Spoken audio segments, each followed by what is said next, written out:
5 steps you can take to begin to build confidence and get your life back after narcissistic abuse is what I'll be sharing with you in today's video. In order to gain confidence, it means you have to start taking risk and doing things that are difficult or uncomfortable. You've got to start showing up for yourself and pushing through, even though it might seem hard. Normally, after narcissistic abuse, you tend to doubt yourself more and lack the ability to make decisions because you've lost confidence in who you are as a person after all the abuse. So stick around, and I'm going to give you 5 steps actually that will help you on your way to rebuilding that confidence again that you once had. Hi, my name is Shena. For those of you joining me for the first time, I want to say welcome. And for those of you who've been with me, thank you for coming back. I'm a narcissistic abuse coach and life coach and speaker, and I help women in the pattern of abuse so they can learn to gain confidence, love themselves, and form healthy relationships instead of staying stuck in abusive relationships. So I'm here to encourage you and come alongside you. So if that sounds good, go ahead and like and subscribe below so we can take this journey together. Also, you can click on the link below to get your free guide, Why You Continue to Stay with a Narcissist. Alright, let's begin with the 5 steps you can start taking today to help gain confidence after narcissistic abuse. The first thing is recognize your vulnerabilities.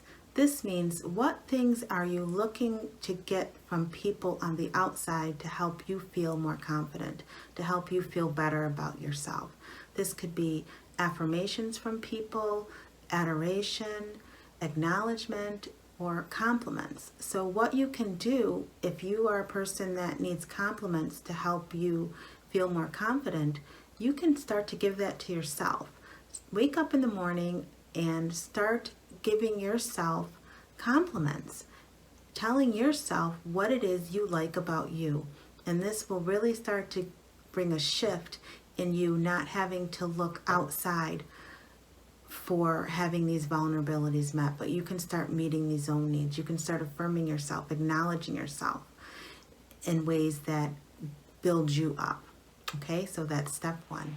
Step 2 to gaining confidence after narcissistic abuse is change your focus. This means stop looking back at your past, at all the things that have hurt you and have caused you pain, but instead push forward and focus on the future and what it is you want for your life and how you see yourself and what's going to make your life better. Get excited about what the future is going to bring and then start implementing a plan to get there. So step 2 is change your focus, no longer looking at the past, but looking forward to the future. The third step for beginning to gain confidence after narcissistic abuse is listen to your inner voice. This means start listening to what it is you want and don't want, what it is you like and dislike. So many times and for so long, we've gone along with what someone else has wanted and done what makes them happy. But now you're going to start to dig into those gut feelings you get or that intuition you have that's telling you to move in this direction even though you really want to move in that one. So you want to get tuned in to what it is you want. Now this can be something very simple, like in the morning making a decision whether you're going to have Cheerios or Raisin Bran. Go with your gut. What is it you really want? All right, and start to focus on the things that you know are going to make you happy. And you know, how many times have you been in a situation or had to make a decision or been around someone and you know something doesn't feel right, you just have that feeling, but you don't go with it? To gain confidence, you've got to start trusting that feeling and that gut instinct and go with it. And this is going to help you tremendously gain your confidence. So remember, it could be something very simple, like what cereal to have in the morning, or even bigger decisions, whether to stay in the presence of someone else or not, or to move on with different friendships and relationships. So go ahead and start listening to that inner voice, your gut, your intuition, and go with it and watch your confidence grow. Step number 5 in building confidence is ask yourself what you want to improve on or change. And this is really important because these are the things that keep you doubting yourself or that keep you from not feeling as good about yourself as you'd want to. So once you start to think about them, go ahead and write them down. Now, these can be things that are really simple, such as I want to be on time more. I want to get up when my alarm clock goes off. I want to start drinking more water.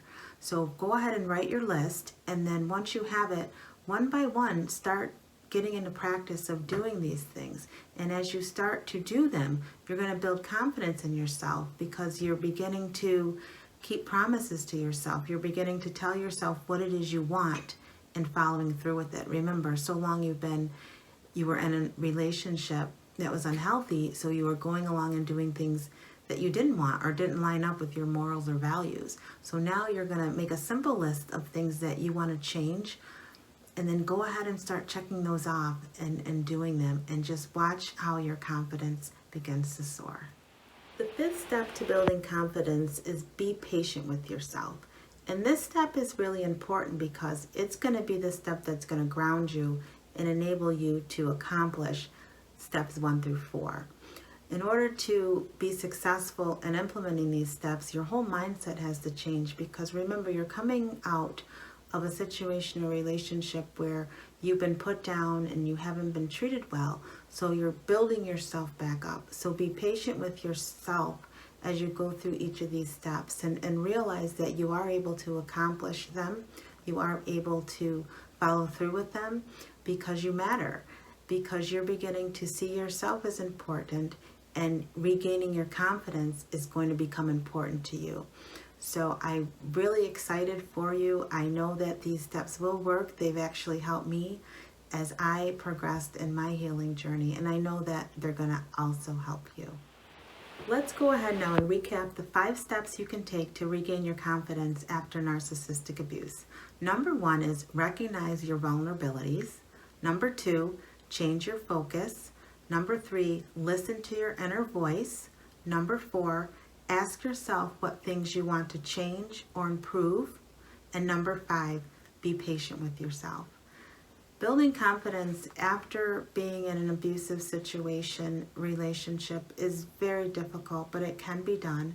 I know that you're able to implement these 5 steps and get excited about changing your life and living the life you really want to have. I'm so glad that you took the time to hang out with me and go through the rest of this video. I was trying something new, so those of you who have watched before, I don't have my glasses on. I'm trying to make this the best experience possible, and I keep getting that glare, so I just haven't figured that out.